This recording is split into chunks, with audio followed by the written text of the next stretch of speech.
Marriage. He likes a back rub, but then he stops rubbing mine. Like, wait a minute. Why are you stopping? Jeff. Oh, let's talk about Jeff.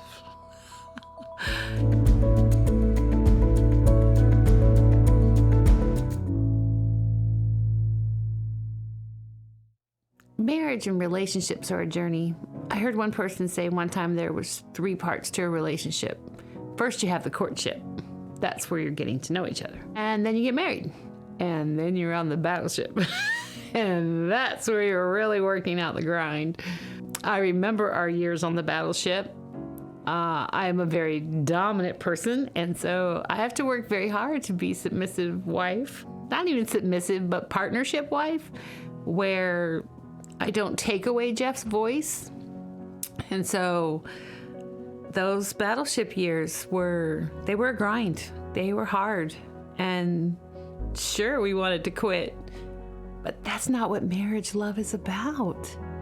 Marriage love is not about quitting. It's about getting in the grit of it all. It's about having a good fight and then making up.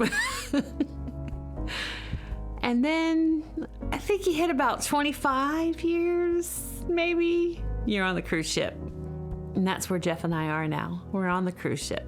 So 35 years of marriage. Wow. I didn't know you could reach those numbers. You know, marriage statistics are hard. And was it easy? No, it's not easy.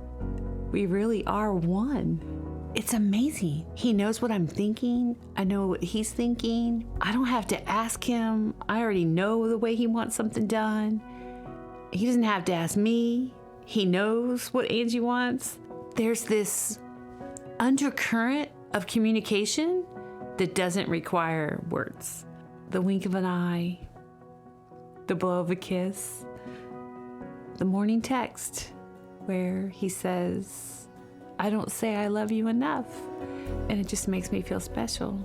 So even after 35 years, I still feel real special. We laugh, we cry together, we travel, we go see things, we go experience life together. And I love him. I love our life. I love our journey. My grandparents were married for 67 years before my grandfather passed away. And then my parents were married for 48 years before my dad passed away. 35 is small. We're almost to my parents, and maybe someday we'll be to my grandparents. I don't know. Angie and I met on a blind date. When we first met, I had a young child, a baby, and he got sick. So Angie went to the emergency room with me. And after we got home, some magical reason I got sick too. And she stayed there and comforted us both, which really meant a lot to me. And I think that's was the moment that I knew that I wanted to share the rest of my life with her. I think over the years, communication is the biggest key that we share. Angie and I both come from a rough background growing up. That being open and communicating just seems to make things go better. I feel I am as much a support to her as she is to me. You know, I'm a retired military man, and I've lived a sailor life. As I was gone, I just saw how she took on the Christian life and ran with it. And she has been my backbone for almost 34 years now. And like I said earlier, you know, communication. Of course, we don't always agree, but we come to an agreement. To this day, there would be no Jeff without Ange. Are there bumps? Sure. Are there waves? Yeah. They hit the boat hard sometimes. And we just work through them. One of the things that has really stood out to me in the last 10 years is letting Jeff have his voice. See, while I'm an extreme extrovert, he's an extreme introvert. He was looking something up and said, technically, statistically, we shouldn't even still be married. Oh, so does that mean we're getting divorced? Nope. Took the statistics right out of that. And so he's a very quiet, intelligent, simple man. And I am not. I am a very outgoing, extrovert, I want to do it all woman. We don't always see eye to eye, but Jeff's patience with me to allow him to be the man he is, and God's faithfulness to show me to make sure that Jeff has his voice has only made my life better. So ladies, make sure you're listening to your husband. Make sure you are stopping to give him the space to be who God made him to be. It's not all about who God made you to be. It's also about who God made him to be. And God made him to be your husband. What you want for dinner? Where you want to go? What you want to cook? You get Mexican? No. No. You can order in? No. What would we order in? Man, questions. Well, you're the delivery driver. Too many questions. I hear Domino's is paying $3 tip for you to go get the pizza. Cha-ching. Chicken's good. Chicken's good. You going? Play rock, paper, scissors. Okay. 1, 2, 3, go. Oh, I beat you. Wait a minute. Scissors, cut, paper. I win. Yay! So where are you going for chicken? Now you got 3 choices. I'll tell you what, I'll head out. You can text me on the way. We gotta stop going through this every night. Selena needs like some structure with cooking. That's not good. She needs some younger parents. Needs some younger parents. Men function and think differently than women. Women are nurturers. So while I don't like the way men, my husband included, respond to certain situations, I have to give them the space. Just like he has to give me the space to be a woman, I can't not think about what's for dinner. I gotta know, because I gotta feed the kids. He's thinking about cutting the grass, and I'm thinking about him on the grill, cooking dinner. It's two opposites. You can't cook on the grill and cut the grass. Where's the compromise? I have to give him the space to cut the grass, and I'll have to run the grill. And not be grudgingly about it. Not hold it against him that he wanted to cut the grass. The grass needs to be cut. I don't want to cut the grass. I'll take the grill over the grass. So I have to choose my battle, to choose what I want more. I have to give him the space to say no. Or not yet. Just like he has to give me the space to grieve his answer if I don't agree with it.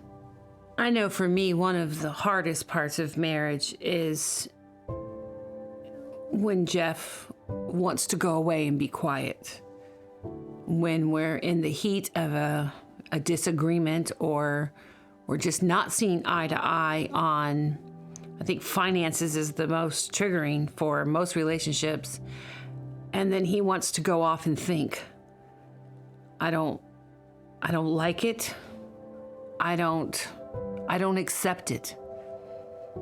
We're talking about it. We're working through it. Why are you leaving? Why are you walking away? Why do you need a minute? But that's who God made man to be. See, I didn't make man. He'd be way different if I made him. We all grieve and accept in different ways. I typically don't take no for an answer. It's not in my nature. My husband knows that. So he never says no. He's learned. And I love that. I love him more for that. Because keeping my feet on the ground is hard for me. And he's so patient and he's so kind at helping me keep my feet on the ground so I don't float away. Because he knows I'm afraid of heights. So even though in my mind I want to go to the stars, he knows once I get about 300 feet up, I'm going to want to come down. He already knows that. So he doesn't say no. He just says, let's pause. Let's stop and consider. He doesn't say no. And I love him more for that. If that response of him to you is that way, make sure that you are giving him the space to say what's on his mind. What is going on? If it's toxic, seek help. But if you are in a situation with any spouse, woman or man, remember, if it's an abusive relationship, red flags all the way. No one should ever be beating you up, tearing you down emotionally or physically. Ever. Don't let it happen. If it's just lack of communication, let's talk about it. Don't be afraid to talk about it, because that's the first step to healing. One of the things I've always told my daughter since she came to us through foster care, because she has a lot of fear, a whole lot of fear. And I told her, if you bring it into the light, it's not scary. It's only scary in the dark. If you take it to the light, then you can see it. And we're no longer hiding from it. So now we work very hard when we're afraid to bring it into the light immediately. Don't tarry, don't wait, bring it to the light. If you need a pause, make it the smallest pause it can be, and then turn on the light. Because Satan works in the dark. Satan works in the mind. He doesn't know your thoughts, but he can give you bad thoughts. So we want to know the battle. So in marriage, in the grit of raising children, running a house, it's like running a corporation. Somebody has to write the checks. Somebody has to have the income. Somebody has to have everything. It's hard. I got it. I've been there and I've done it. And I'm going to have to do it again and again and again. But here's what I love.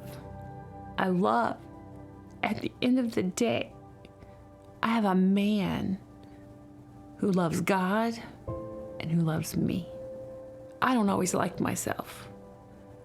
I don't always think I'm the best mom. I don't think I'm the best wife.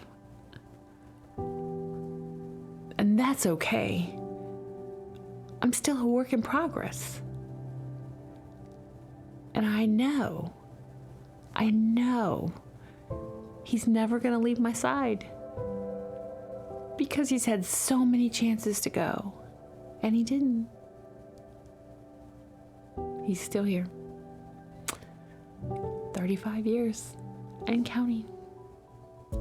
If you're a woman struggling or you're not sure, even if you're a gentleman and you just need some comfort, some advice, my email's on the screen.